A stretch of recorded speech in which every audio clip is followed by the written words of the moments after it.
Okay, I'm gonna stop beating around the bush on Terminator Dark Fate. I'm going to see it eventually, whether it be through DVD release or in theaters. I'm not quite sure yet. I don't have the balls to bootleg it, but.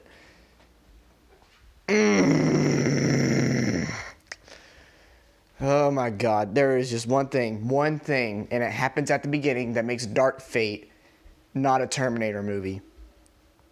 You killed John Connor unceremoniously by shooting him in the chest with a fucking shotgun out of nowhere. Even though it took two full-length feature movies from 2 hours in length for each of them to, one, prevent John Connor from being born, which ironically ended up with him being born in the first place. And then the other one where he's a kid at one of the weakest stages of his life, yet you couldn't beat him because, you couldn't beat him. You couldn't kill him. So after 2 damn movies, this makes Terminator 1 and 2 fucking worthless as movies. The entire point of them was, John Connor's the guy who leads the human resistance. He's the one who beats him up. He beats up Skynet, has destroyed all their shit. He's the one that has, effectively nearly destroyed Skynet. That's the whole point of the first movie, so that way they could stop that from happening. But, and then in T2, the war keeps dragging on. They send another Terminator back in time to kill him. And then, not only does Sarah, John, and the T-800 that the Resistance reprogrammed go back in time to save him, they almost stop Skynet. They almost completely stop it in its tracks. They almost completely stop, anything from the Terminators. They nearly stopped it all from being created. Of course, what you would likely do for Terminator 3 was, somebody found another piece of the Terminator, and the Terminators still keep coming back. So you would think they would do something like that. But you start off the movie by killing John Connor. The entire reason the Terminator franchise exists is through this kid, because he's going to one day grow up, and through the training that his mother gives him, the teaching that she bestows upon him, is going to lead humanity to defeat the most terrifying force humanity has ever faced. And then you just unceremoniously kill him off by shooting him off. You shoot him up out of nowhere, even though he dodged a lot of fucking gunfire in the first 2 damn movies. Well, one inadvertently because he was consummated by Sarah Connor. But second movie, he's running around getting shot at and shit, doesn't die. He's in a bunch of life or death situations with the T-1000, doesn't die. But no, 2 seconds into the fucking movie, gets shot in the chest after sitting in a damn lawn chair on the beach, even though that's nowhere near where Sarah and John would be in that situation. None. No. Okay, the whole point of the ambiguous ending of T2, because, the original director's cut had to where Sarah Connor would be like, sitting on a bench, she's old, she sees John living his life now that he does, since he didn't have to do anything about the Terminators, since they already beat him when he was a kid, she lives a long, healthy, productive life, helping her son throughout his life and his journey.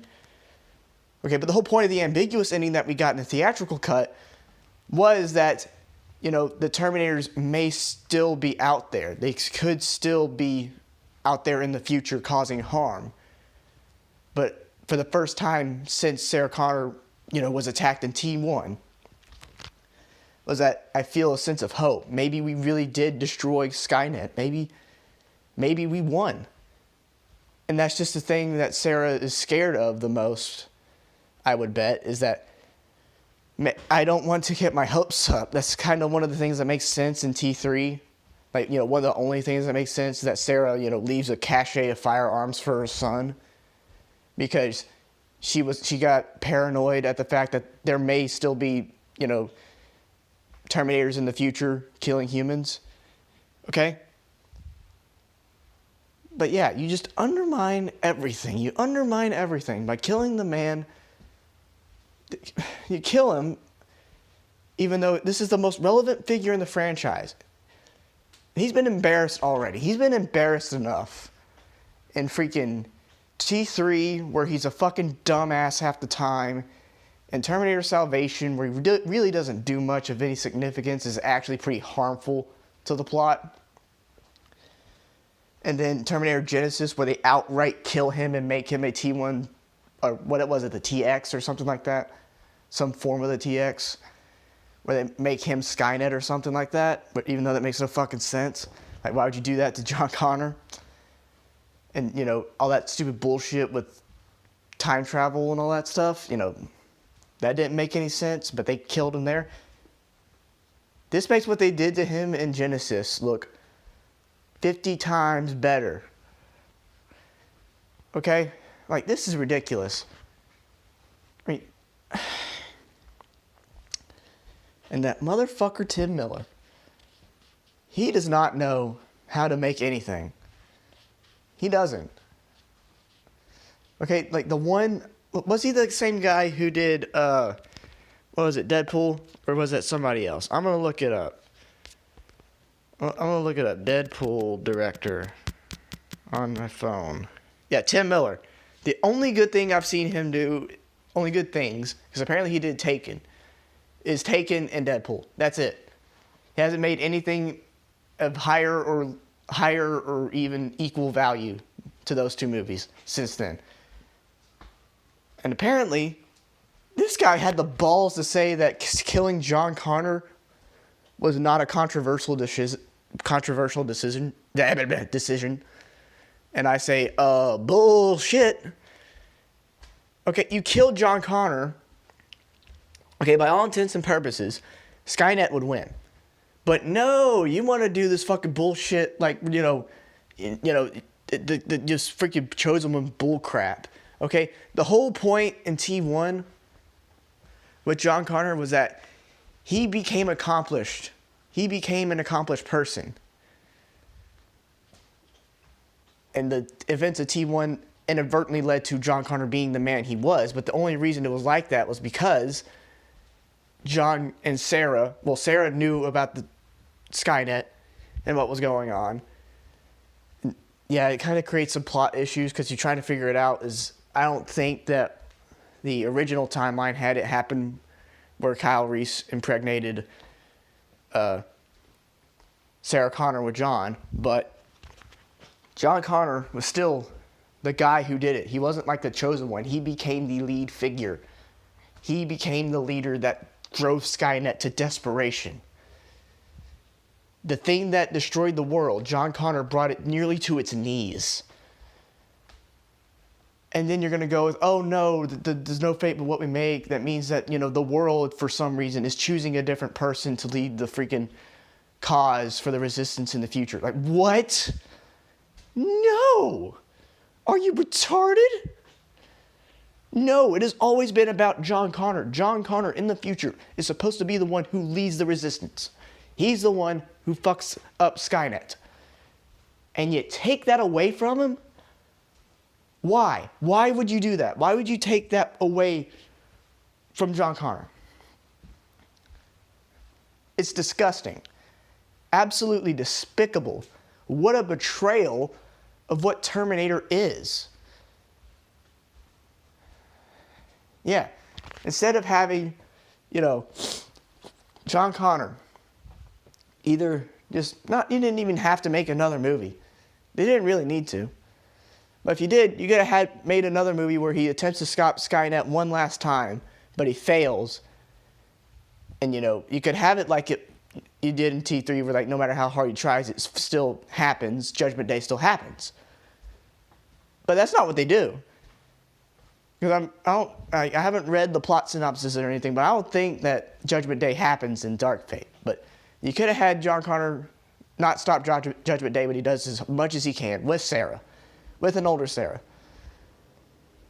And you make it a lot better than you did T3. Or you could just have John Connor stop Judgment Day once again in its tracks. Have it be like the legitimate thing. It's like, oh no, we didn't destroy all the pieces of the Terminator So there's still stuff for Skynet to use. There's like Skynet still gets created. You know, we had an entire plot about this in freaking the Sarah Connor Chronicles. You don't have to do the Sarah Connor Chronicles, but you could do something other than this, to have some fucking yahoo nobody come around going on like, hey, I'm fucking Mexican Ray. You know, I'm going to be a freaking Mary Sue and have Sarah Connor protecting me for some reason.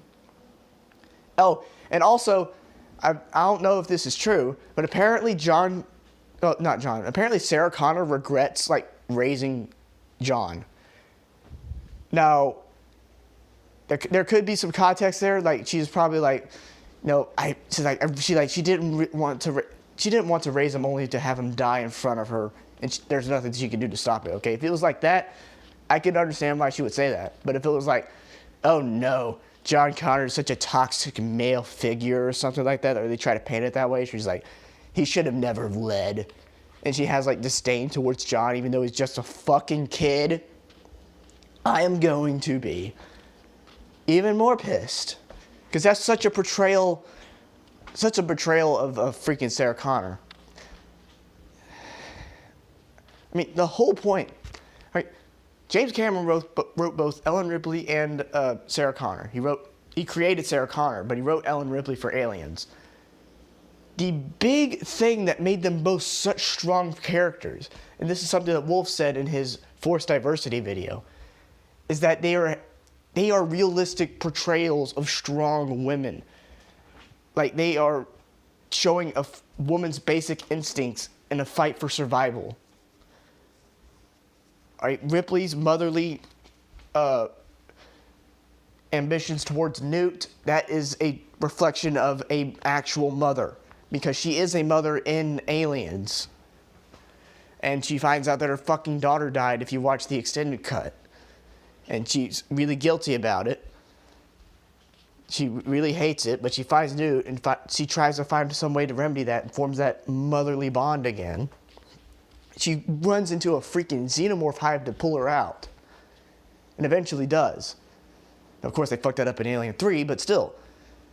Aliens was like peak Ellen Ripley. And then Sarah Connor in T1 and T2. They haven't fucked up her character except probably in Genesis. I haven't seen Genesis either. I just know what they did to John. But they're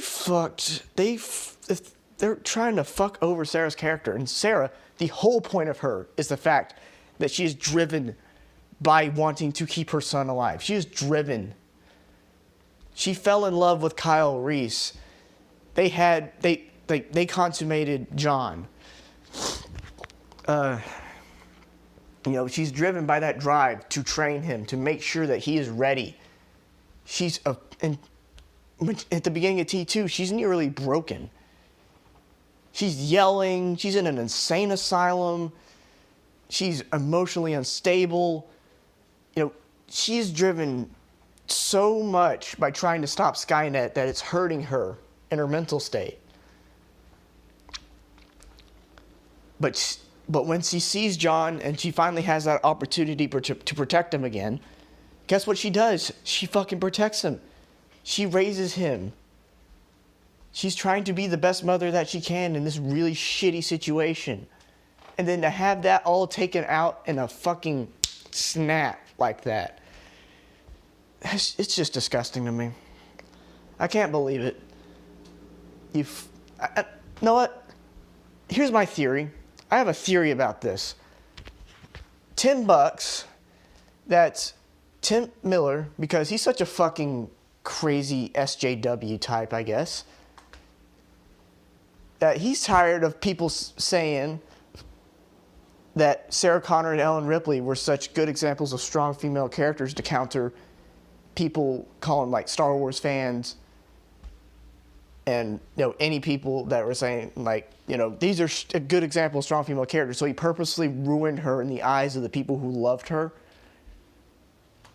so that way he could, you know, do what he wanted. So that way he could push his fucking agenda. And that's just disgusting. Fucking character assassination just for the sake of political bullshit. What an ass. Okay. Well, the Terminator franchise was already dead in my eyes. Like, I didn't see any hope of it coming back. I mean, even when I saw they got James Cameron back, but when I was seeing like promotional material and then reading the first round of leaks, of some of it was definitely true. You know, killing John Connor was one of the things I found in those early leaks, and I was not happy about it, and I was hoping they were going to change it because they were like, hey, there's going to be some new stuff, they're going to reshoot stuff. Nope. Kept John Connor dead. And not only that, they kill him unceremoniously. They don't have him die like maybe in like within the first 30 minutes and he's, you know, running for his life. He and his mom are going through some shit. You know, have him die in a way that doesn't make you feel like you're being insulted directly to your face for being invested in his character, but no. No, just fucking kill him off unceremoniously, just sitting in a damn lawn chair. Fuck you, Tim Miller. I'm so sorry, James Cameron, that they dragged you into this. I don't understand why they never gave you the damn rights to Terminator in the first place, considering you're the guy who fucking made the first two movies. Fuck you, Galen Hurd, for greenlighting T3. You know, and fuck the people who are unironically defending this movie and are also trying to break down Sarah Connor's character and are trying to make this like woke garbage. Like, you know, now this, who are trying to say that, oh, Terminator is being revamped by these strong female characters.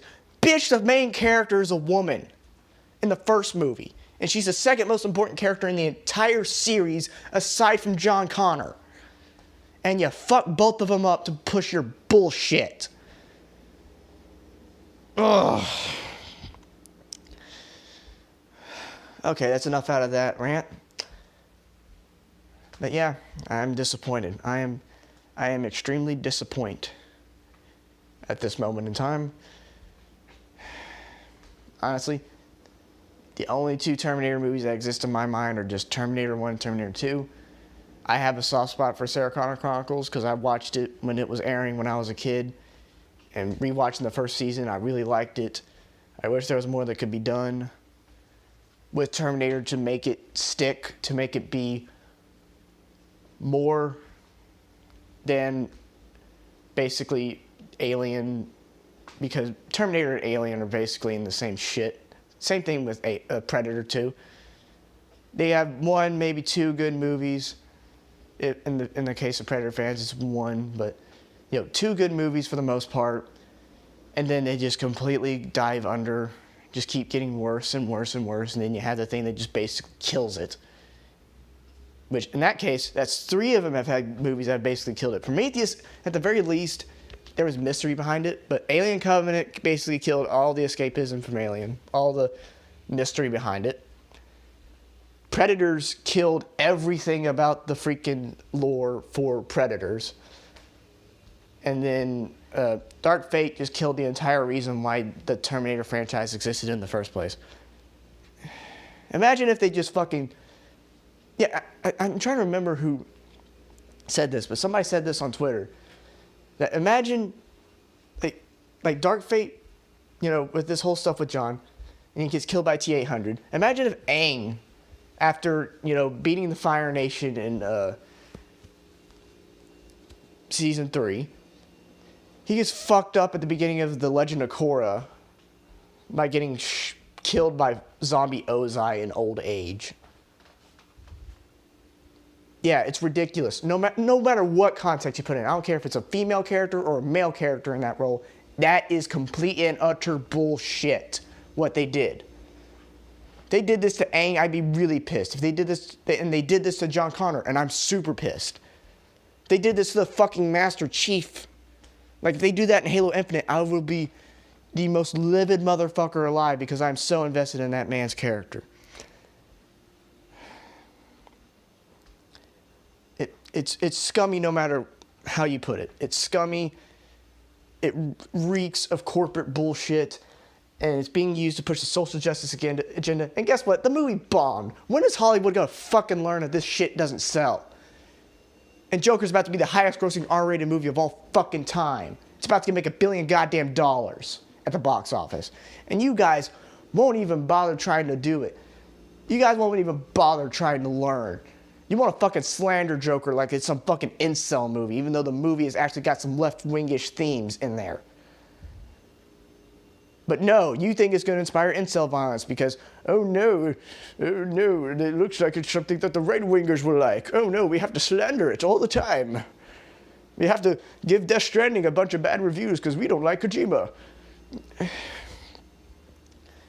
Yeah. Yeah, and good on James Cameron for, throwing Tim Miller under the bus. I mean, it's just ridiculous. They basically George Lucas James Cameron too. And that's bad. I mean, at least George Lucas, he fucked things up a lot more than I think James Cameron's done. Yeah, I think James Cameron did really shit with the last few films he ever, made. That were directing roles. He didn't do really great with those. I mean, in Alita, it's a decent movie. It's got its problems though. And especially if reading the source material of the actual Alita Battle Angel, if it is a lot different from Alita, the movie, then I might look on that quality of the movie and like, okay, maybe James Cameron was a little too high over there. But, I mean, the dude's still a good filmmaker. He's still one of the most resourceful guys out there. And yet, they're like, hey, let's not have you direct it. Let's have you produce it and, do like what John Carpenter did with the new Halloween, but instead of having him be an active, creative role helping you guys out with the script, he's just going to put out a few ideas and then you're just going to rip the stuff he did from all his other movies and then do something completely different from what he had in mind. Yeah. So that's the end of this rant. Go fuck yourself, Tim Miller. I'm sorry, James Cameron. I'm sorry. Every Terminator fan out there who's just as pissed as me. Ugh. Honestly, if the movie did bomb though, the movie did bomb, then I don't feel bad about going and watching theaters because it's not like my fucking $10 is gonna help it in any way. But man, this is some bullshit. Alright, see you guys later. Don't die. Yeah, fuck this shit. Okay, I'm gonna stop beating around the bush on Terminator Dark Fate. I'm going to see it eventually, whether